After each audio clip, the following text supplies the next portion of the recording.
আসসালামু আলাইকুম রহমতুল্লাহ। Bit level করে টিন সেট ঘরের মধ্যে ফিনিশিংয়ের কাজ। আমি এই ঘরটা প্রথমে বিট করছি, বিট করার পরে এখন ফুলুর করতেছি, ফুলুরের কাজ। তো টিন সেট ঘরের মধ্যে অল্প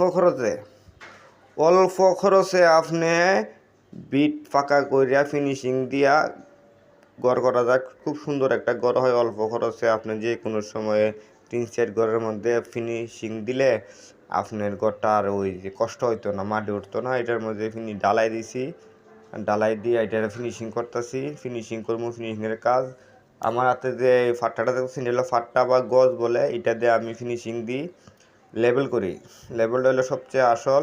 নরম মাল দিয়ে আপনি যত নরম মাল আছে নরম মাল দিয়া এটা যে গজ দিয়ে টান দিলে আপনার ফিনিশিংটা নরম হইব বা কাজ করতে সুবিধা হইব।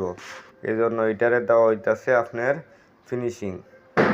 ঘরের মধ্যে ফিনিশিং দিলে আমি এটার মধ্যে রং ব্যবহার করবো, রং দিয়া ফিনিশিং দিব। আমার এই মশলাটা 1/2 ইঞ্চি বা 1 ইঞ্চি মানে যেখানে যেটা মিলে এটাতে মিলাইতেছি, মিলাইয়া এটারে শেষ করতে হইব কাজটা।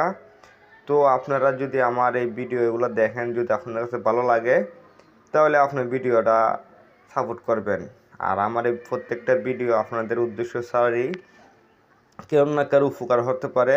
অল্প খরচে ঘর মধ্যে ফিনিশিংয়ের কাজ, ঘরের কাজ, যেই কোনো কাজ অল্প খরচে করা যায়। কিভাবে কাজ করবেন, কাজ করলে কীভাবে মজবুত হবে, কাজটা টেকসই হবে কি না, এই বিষয় নিয়ে আমি কথা বলি। সবার কাছে ধন্যবাদ। ভালো।